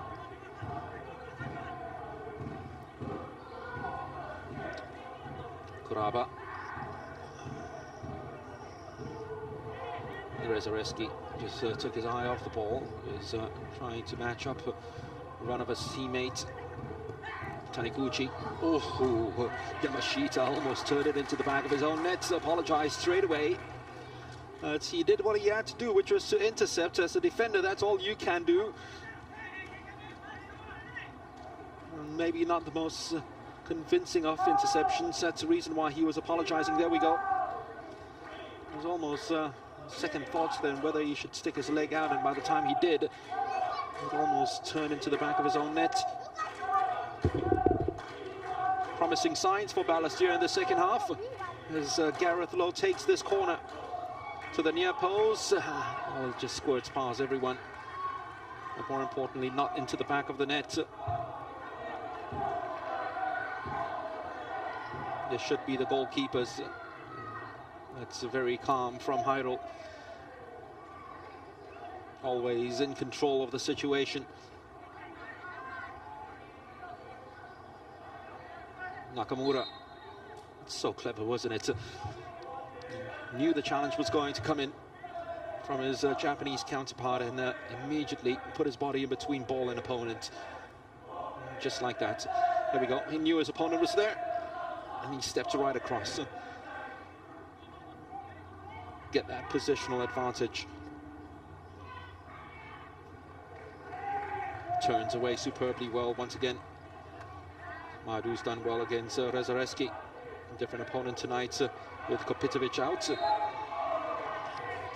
Meli and Kurabakondo's kicked the ball away to become the second Balestier player in the books of the referee. Hilmi Fuad, fourth time he's brandishing the card tonight. And it's pure frustration from their informed Japanese Kurabakondo.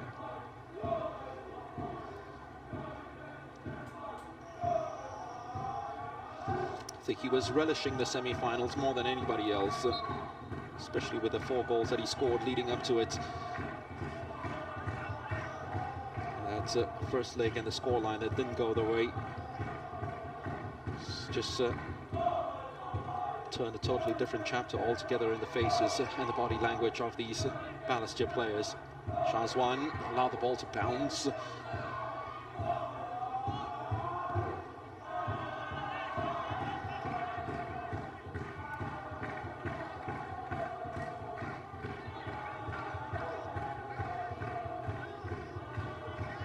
Maru, Taniguchi.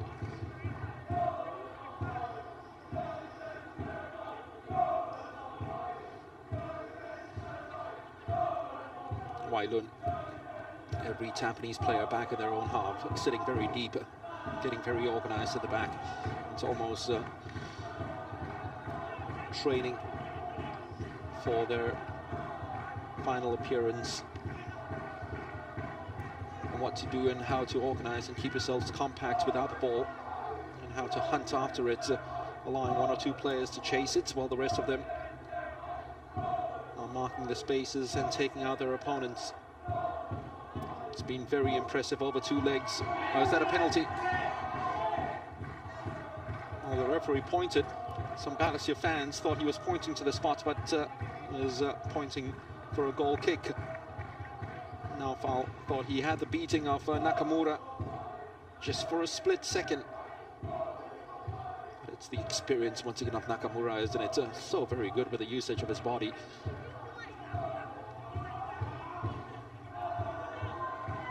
Hougang 2-0 up now against Albirex. Bertoluzzo almost sealing their place in the finals of the Singapore Cup. This will be a huge surprise. We thought it was going to be a repeat of the 2016 final between Tampines and Albirex Nagata. Well, what do we know? Hougang have totally upset the odds. They lead by 5 goals to 3 now. And they're on the cusp of their first ever finals appearance in the Singapore Cup. Remember, they only qualified by beating Tampines in their final game. Nakamura finally defeated to the ball by Taniguchi. This time got himself in a tangle, and the referee does point to the spot. It will be a penalty to Balestier. Well, Nakamura lost possession of the ball. Well, it wasn't a penalty, really. It's almost a sympathetic decision, isn't it? Yamashita is complaining to the referee, but he has already pointed to the spot, and Nakamura actually stood in front and still appealing the decision. But penalty has been given. Well, it was pretty harsh, and I think if you're not 9-1 down on aggregate, the referee might have turned a blind eye to it, because Taniguchi had got in front of Nakamura. The moment he got hold of Nakamura, got himself into a tangle and threw himself to the ground. So pretty harsh, and Taniguchi, who's won the penalty, now steps up to take it and misses it.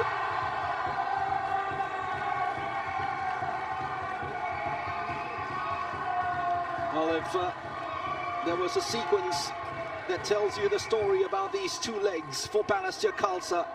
That probably is it. Taniguchi getting a penalty. They say in basketball the ball don't lie, and maybe the decision was harsh enough. That he was always never going to score it. Now Tampines are trying to walk through this Balestier defense. Shot that comes in deflected by Delwinder Singh. Rescued by Naufal. Referees ask for treatment to be meted out. So here was the penalty situation. Meekly taken too close to the goalkeeper. It wasn't the best of penalties from Ryoya Taniguchi, a player who hasn't had the best of semi-final appearances, unfortunately.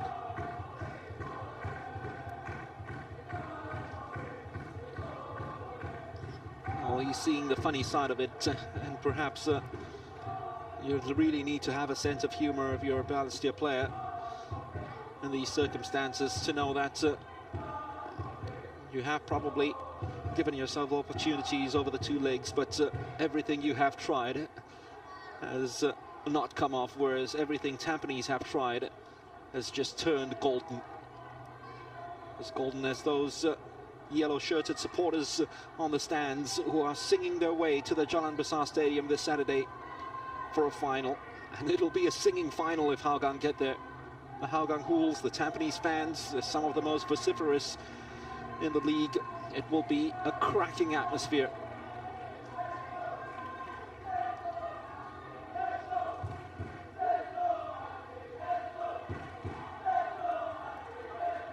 The defending champions, the form team going to the cup, and they have lived up to that reputation and that tag.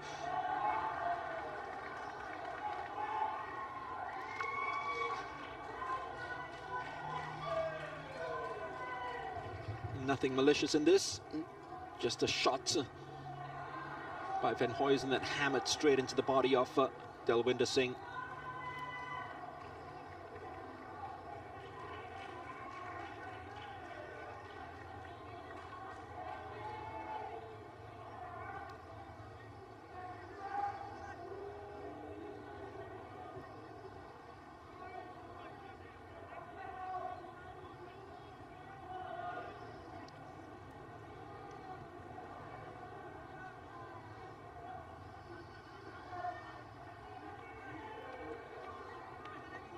Now foul. Once again, that Tampines backline, that Tampines midfield, squeezing the life out of this Balestier midfield. It's almost as if they have an extra player there, forcing the mistake. Shazwan Bahari, surely now it's going to be a 35th clean sheet for his club on his 140th appearance. He's done all he can. Yamashita. He looks like a real monster, doesn't he? A real beast at the back. It's going to take some stopping, whoever they're facing. No striker will want to come up against him. Now foul. Looking to bring a little more enterprise in his Balestier side.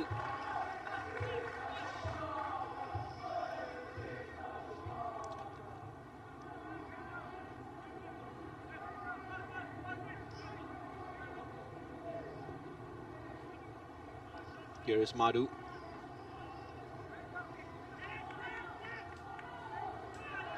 One more change then for Tampines. They're still resisting to take out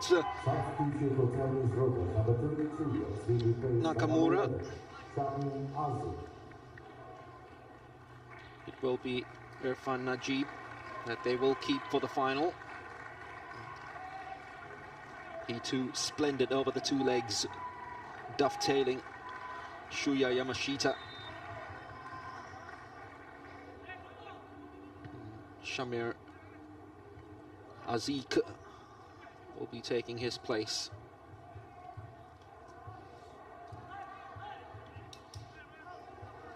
Now foul.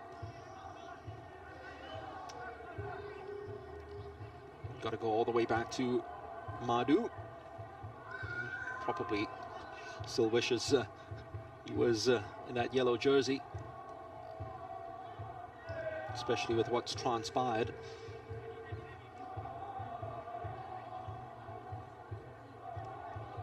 Ball was a very good one to Oshino. Kuraba Kondo.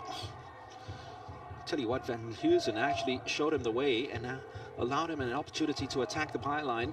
Kuraba Kondo went the way of Van Heusen.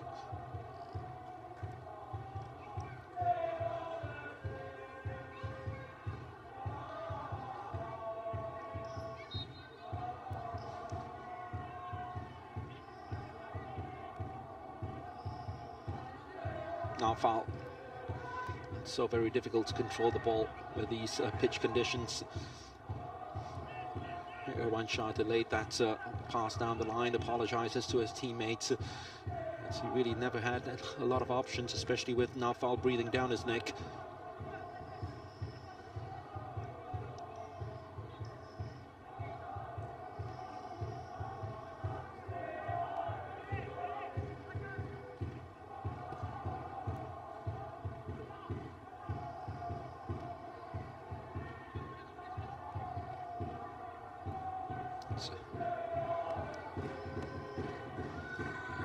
Shazwan slamming it down the line, hoping that Joel does something about it.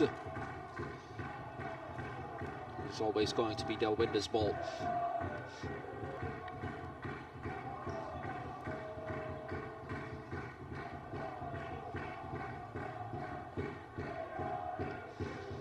Well, not the 9 goals that we had on Saturday, but with huge chasm in the scoreline from the first leg. You knew this was always going to be a muted affair. What they term as a dead rubber.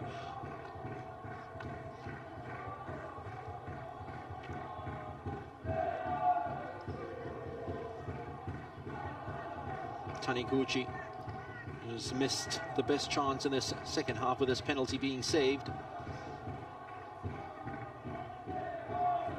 It's a much better ball. Hoshino still can't pierce the net. Whatever they've tried, it's been one of those days. It's been one of those battles.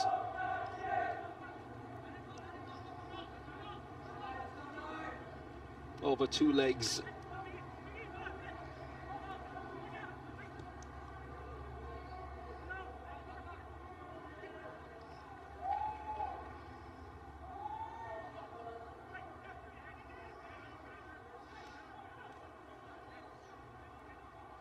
Wailun chased down by Joel. Delwinder.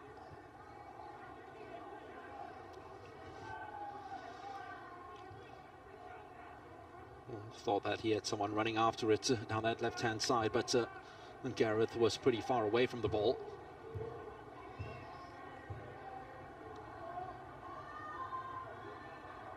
Side for Dowers. Rezareski inside of him, decides to play to Fidaus Kazman.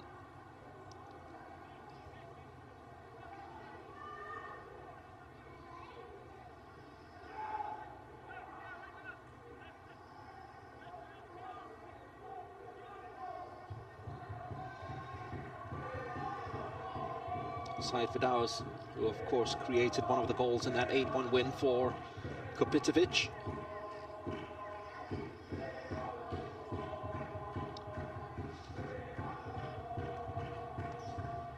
We have about 20 minutes left, and Tampines are happy to just pass this one out for the final 20 minutes. With Balestier hardly chasing after this now. Might show some interest in this latest move. Hoshino took the ball away from Taniguchi. The referee's going to pull it back, perhaps for it's a head injury to Joel Chu, and that's the reason why he's stopped the game. Just ran right into the body of Hawaii-Lun. The decision was the right one, not to give the free kick, but certainly feeling the after effects of that little challenge onto the muscular Wailun, at least the more muscular Wailun.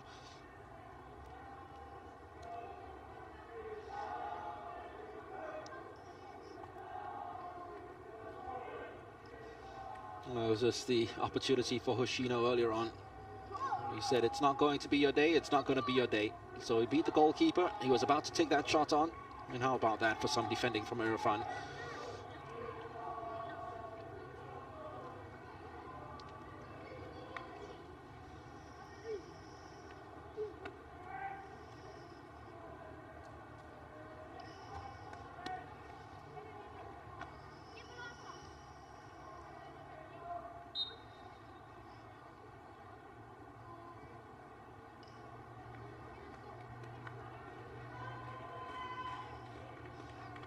Somehow, despite the ball being as slippery as you'd get, Tampines managed to keep it. Nakamura. Aside Vidaus, who has combined superbly in the center of the pitch, just in front of the defense with Nakamura. Shamir. Van Huysen. Trying to just spring forward. Oh, that's a nasty challenge by Chris Van Huysen. It's definitely going to be a yellow card for him. A very painful one for Enza Bruncevic. Too eager to get at the end of it.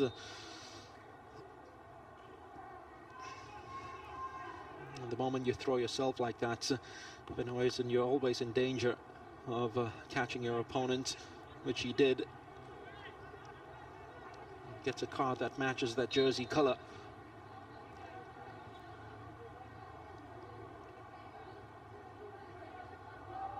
Bruncevic, bruised but not battered. His club side certainly have been over 2 legs. Taniguchi trying to lift it up for Hoshino. Ball doesn't stay in play.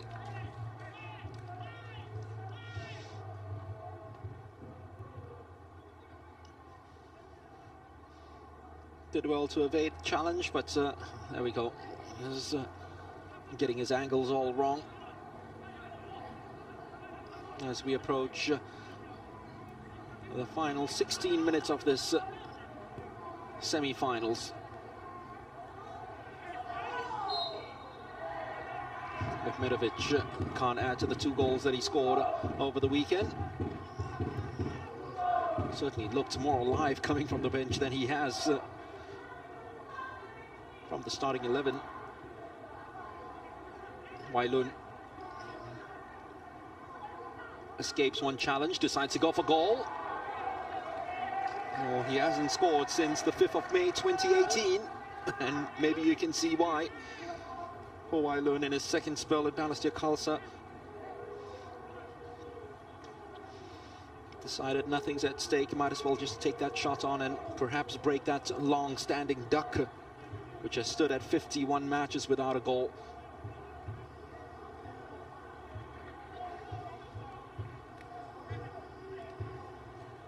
Side Vidaus rolls it into space cleverly to Chris Van Huysen. Shamir. Yamashita always available for the pass from Shazwan, and he gets it.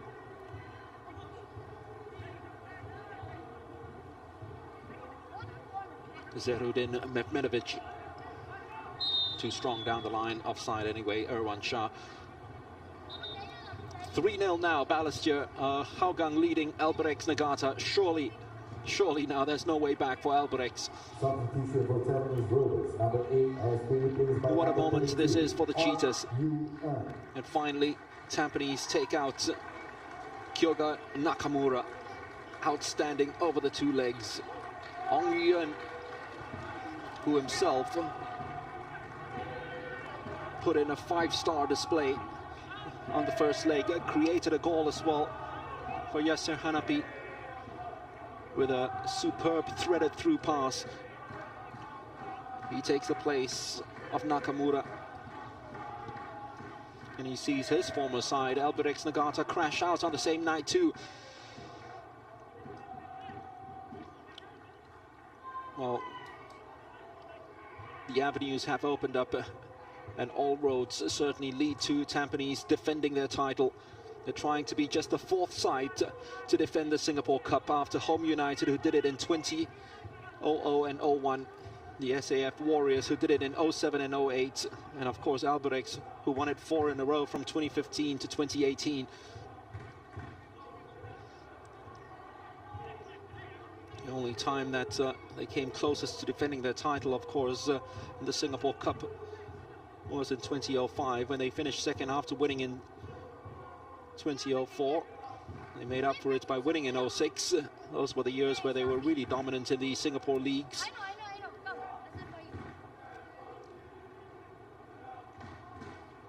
Joel Chu turning away from danger expertly. Wonderful skill.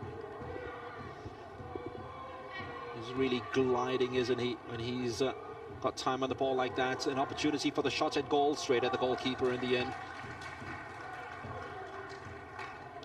Coming from side Firdaus Hassan. Or is that Firdaus Kazman, I should say.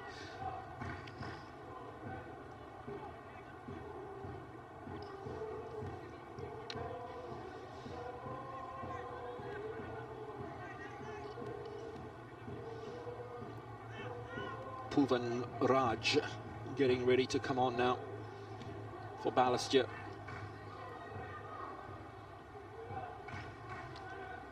Another ball given away cheaply. Ilhan Fandi has given Albirex some hope in that fixture. 13 minutes remaining. 2 goals to claw it back and force extra time, maybe. Or they might go into a penalty shootout in that match.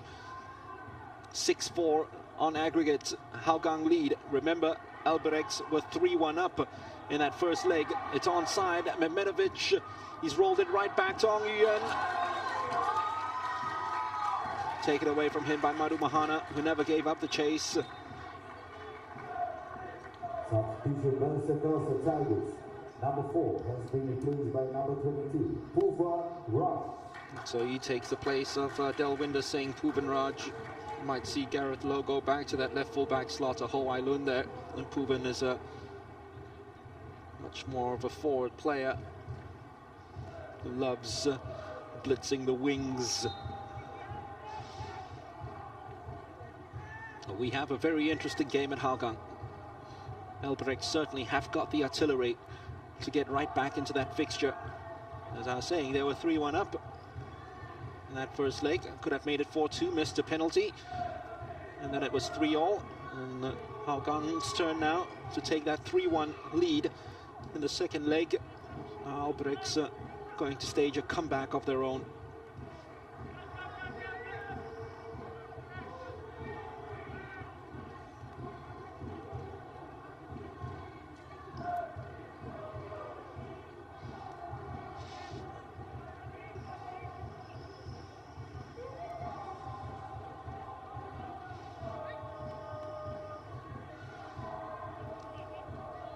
Mehmetovic was never going to chase it down, knowing that it came off Gareth, and true to form, Gareth has gone to that left back slot with Puvan just ahead of him. Into the final 10 minutes. Remember, if it stays this way, it'll be the biggest aggregate victory ever in a Singapore Cup, upstaging the 8-1 Hougang achieved in the quarterfinals of 2017.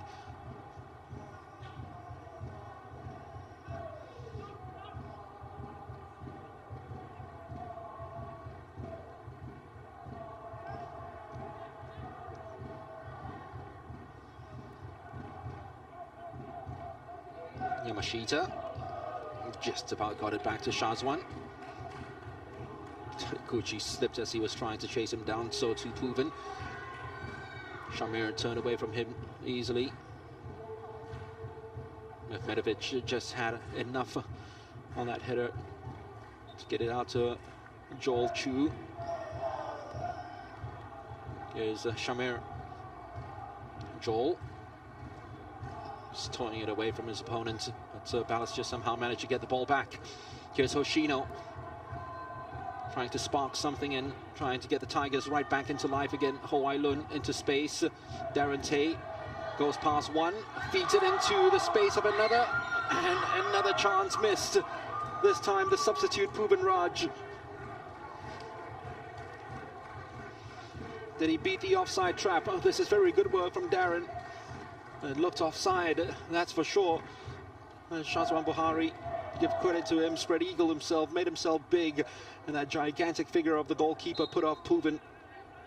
Yeah, offside, the flag had gone up, it was pretty clear, it wouldn't have counted anyway.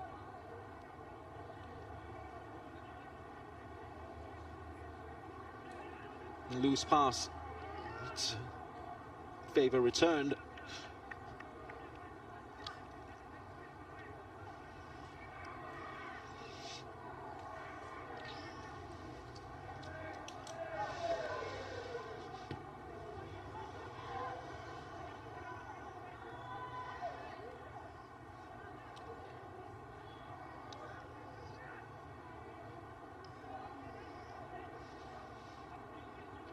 And counting down the clock.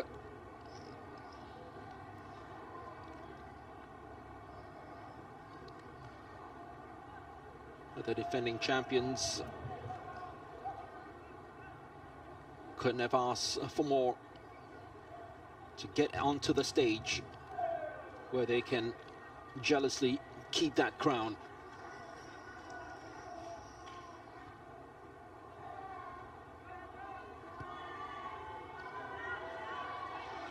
Mehmedovic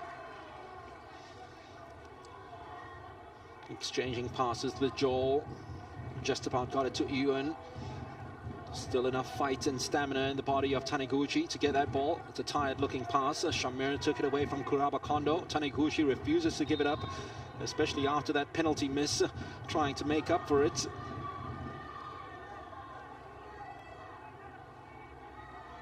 Ong Yuan, very clever play. That's what you get when you're playing side by side with Nakamura. You learn those tricks, you learn those skills of putting your body in between ball and opponent. Well, that's to protect that clean sheet for Shazwan Buhari, who gets his 35th clean sheet. And he is taken out as Gavin Lee gives Daniel Ilya, a 19-year-old, some minutes in case he gets the winner's medal. He can say, I played a part in it.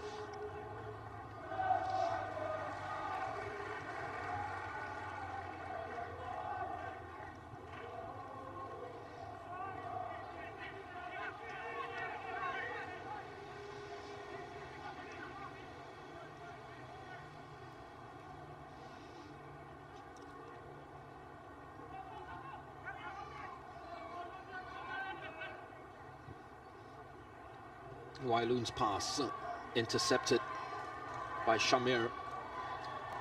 He's trying to take them all on by himself. Here is Bhuvan. Gareth has sprinted just ahead of him. Bruncevic.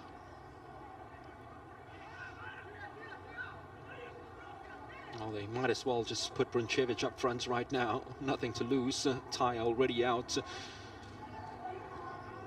He's going to cause some problems, of course, with that the towering, intimidating figure of his. Amirul Emran being prepared by Balestier to come on for the final 5 minutes. Bhuvan has found some space. Can he drag it back? Shamir with another solid tackle. Hoshino trying to challenge Daniel for this. It's great work from the youngster. Had to be strong, and he was. Might be Shamir Azik down injured. He might need some treatment. Well, I'm sure that the referee is going to spare the blushes of Balestier Khalsa and not going to add much injury time to this game. With this tie totally out of reach now, Ho Ai Lun will step off. typical battling display from him, picking up a yellow card along the way. But it was that first leg where he and Gareth Lowe really struggled in midfield and lost that battle to the likes of Ong Yuen and Kyoga Nakamura.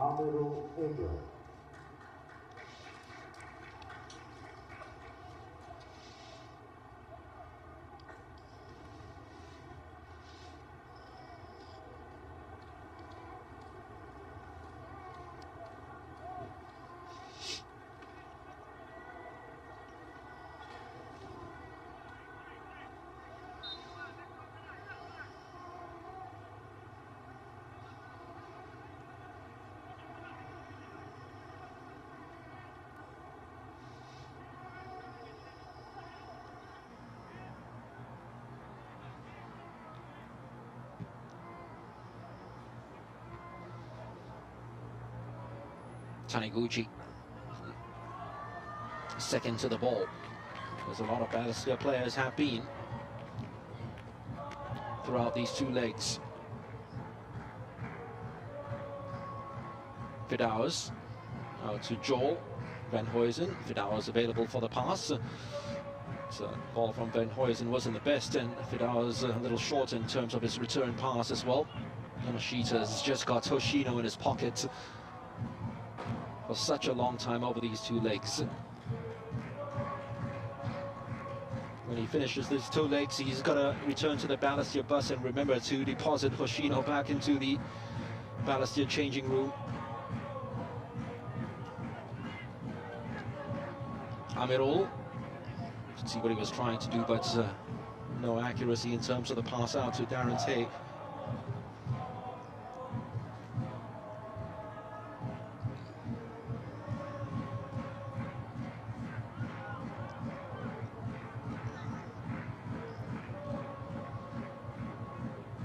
Grunchevich disappointed with the referee's decision. I thought that he was a little too rough on Rezareski.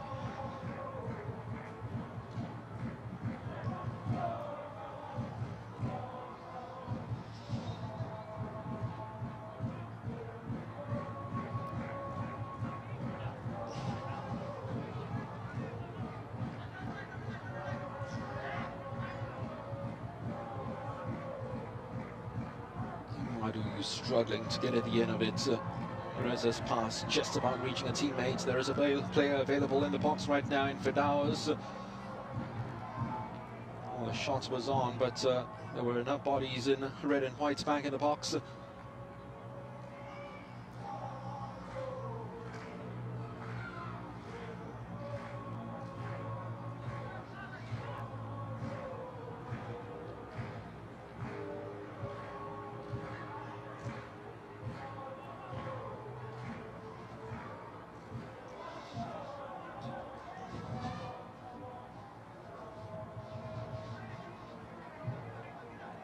Yamashita's pass is a loose one as Balestier stride into the final seconds of their 2022 season. Well, a sense of perspective, as you might say.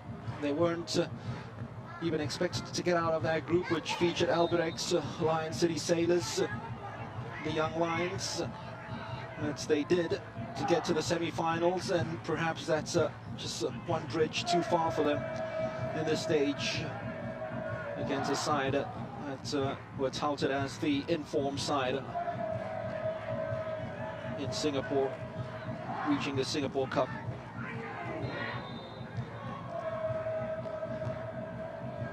They have found it very difficult to crack this Tampines code.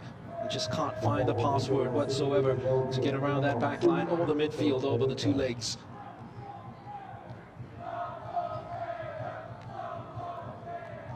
The big question will be the Dutch caretaker coach, Peter de Roo. Will the 52-year-old, who was the Malaysian technical director when Tampines last won the Singapore Cup in 2019, will he still be around to coach this side next season?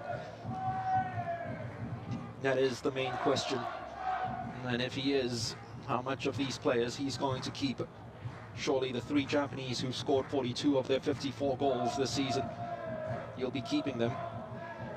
but he'll be doing something to string along what has been a very lightweight backline. Needing to build a lot more muscles and, more importantly, pace into that back four of his. Who've conceded 38 goals in his 11 games in charge. It's almost 4 goals per game they've conceded since he's taken charge. That is certainly a source for disaster when you're conceding that many goals in a game. Shamir is a dangerous challenge on Pooven. Pooven wanted to run away with the ball, but the referee's blown for the free kick. Will there be another consolation goal later on for Balestier in this one? It's a horrendous challenge by Shamir. Nowhere close to the ball.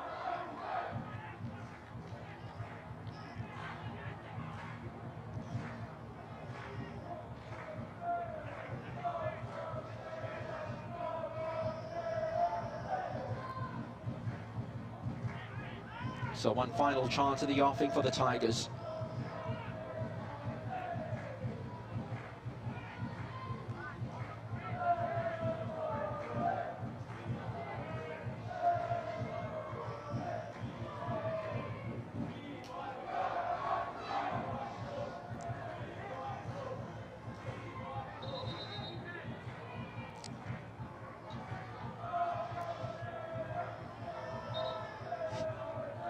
You can see the huge desire at the Balestier side to at least leave their home season with a goal. They're not happy with all the pushing and shoving that's been going on here. And for Tampines Rovers, I think one of the key indicators leading into this game is to keep clean sheets. So this free kick means a lot more than it does. Daniel Elia comes out and prevents any sort of damage, but it's not over yet. It's still a corner to Balestier Khalsa. Bruncevic right up there. He might as well just send everyone up there now, because this should be the last piece of action in the game. Gareth to take this. Floats it all the way back. Great save by the goalkeeper. The referee still playing on. A little bit more. Kurabakondo prods it right through, but too close to the goalkeeper, and that's it for the second leg semi-finals of the Singapore Cup. Won by Tampines Rovers. The goal scored as early as the 11th minute. Taufik Suparno, his goal, the difference between the two sides, but the difference over 2 legs is 8 goals. 9-1 the aggregate score, which makes this the largest aggregate victory in the history of the Singapore Cup. Boris Skipotovic, as we see there, he did all the damage in the first leg with a hat-trick. Rested for this leg to ensure that his yellow card was not going to be doubled, so that he misses the Singapore Cup final. Madhu Mahana's parting words to his ex-teammates might not be a pleasant one now, but I'm sure deep inside he would wish them all the very best to the final on Saturday, where they will be playing against Hougang for the moment. That is the scores that we're having from the Hougang Stadium. Madhu still having some words to say. I can tell you that it's 3-2 there, and they're in extra time between Hougang and Elberex. Elberex have got 1 goal back, but it's still 3-2 to Hougang. So they've got 1 foot in the finals. Tampines Rovers will be there on Saturday, looking to defend that trophy which they won in 2019. Trying to be just the 4th side to defend the title, so that they can write their names into the history books alongside Home United, Singapore Armed Forces and Albirex Nagata. The final score here at the Payoh Stadium for the night is Balestier Khalsa 0, Tampines Rovers 1. I can tell you that Hougang have scored a 4th goal. It's 4-2 there, so Hougang are in the finals. What a turnaround, what a surprise. And Hougang, remember, are the only team to have defeated Tampines in the last 13 matches. They will be in the final. So this game was settled with a goal as early as the 11th minute, coming from Taufik Suparno, yet again defending in its most comical of ways. Error-strong, all standing around, all watching. Taufik Suparno came off the upright, came off the goalkeeper, came off the upright, came off the goalkeeper. It was pinball action between Hairul Sherhan and the goal in itself.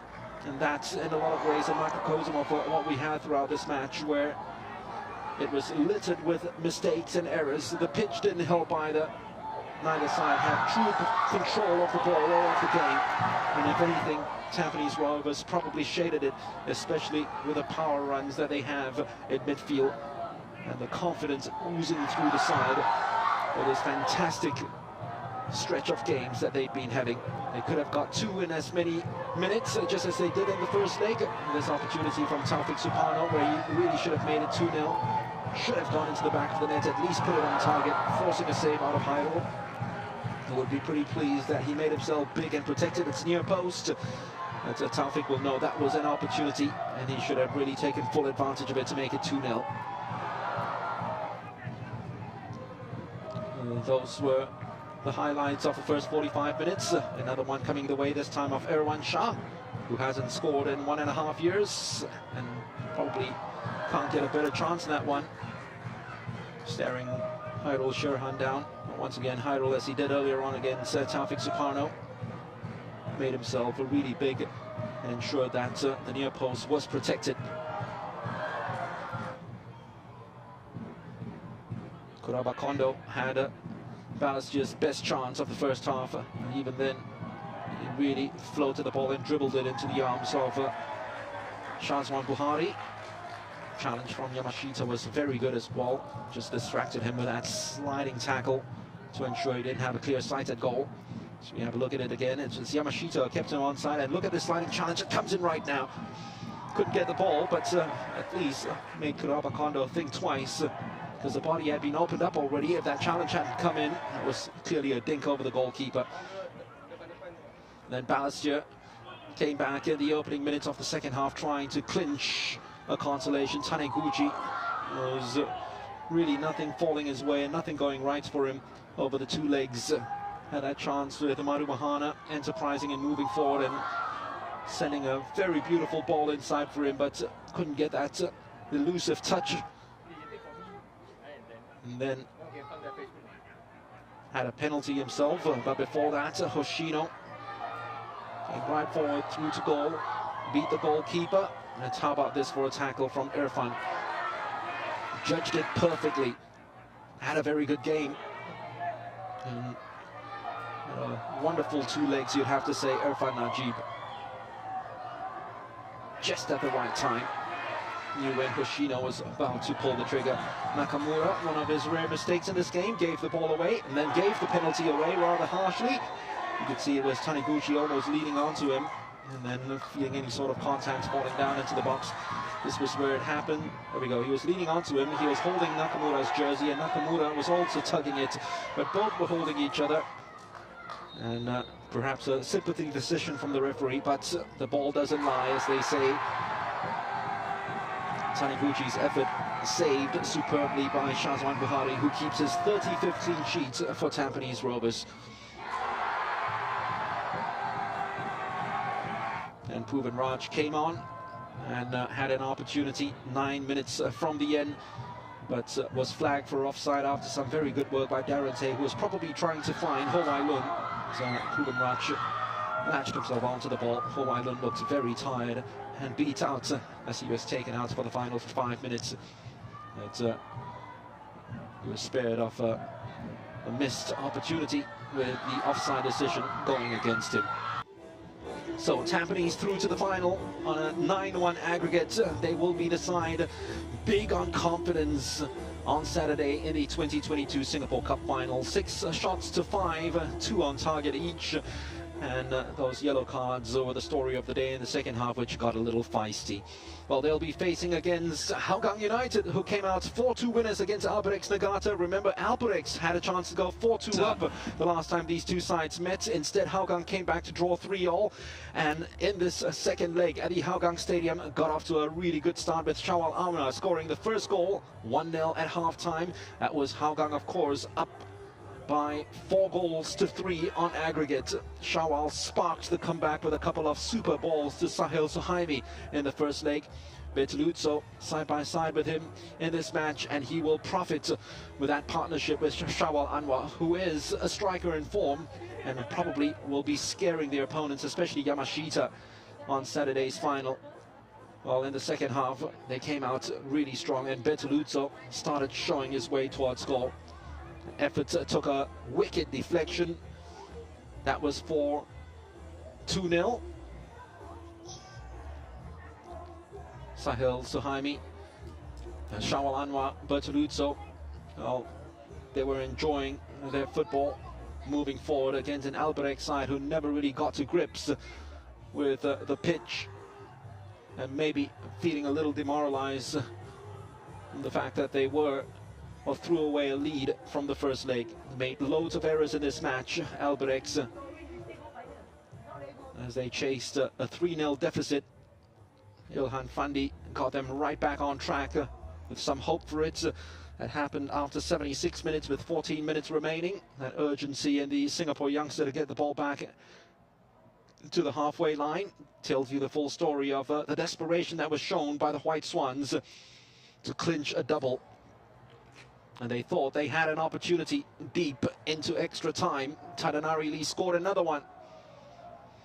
And just when they thought the comeback was on, and that one went in for 3-2 and 6-5 on aggregate. Hougang just extinguished all hopes with a goal on the breakaway. This to finish it all. There's a Hougang bench saying, just hold it there, don't do anything with it. But you know what? When everything's firing in and the goalpost looking that big, you're just going to take that shot on. And they make it 4-2 on the night and 7-5 on aggregate. Hougang through to the final, where they'll be facing Tampines Rovers on Saturday. And as I said earlier on, it'll be a cracking atmosphere. Both sets of fans vociferous. It'll be a singing final, and hopefully the melodies will hit the right notes by then. So confirmation of the semi-finals, 9-1 on aggregate. Tampines Rovers, the biggest ever aggregate victory in the history of the Singapore Cup. And Hougang, what a surprise. Remember, they were not even there for the semi-finals until a 1-0 victory on their final game against Tampines Rovers. And they were 3-1 down against Albrecht Nagata, but came back to win it on aggregate by 7 goals to 5. What a final it'll be. It promises to be goals. Hougang in their first final. Tampines Rovers, of course, defending it, hoping to win the Singapore Cup for the 5th time. We will see you at the Jalan Besar Stadium on Saturday as the Stags meet the Cheetahs. Friday, Albrechts will be placing against Balestier Khalsa, also at the Jalan Besar Stadium for the 3rd place playoff. But it's Friday at 5 p.m. as all eyes will be on Hougang against Tampines. Tampines win this one at the home of Balestier Khalsa by a goal to 0. They win 9-1 on aggregate. A new record has been set at the Singapore Cup, and on Saturday they will be defending their title.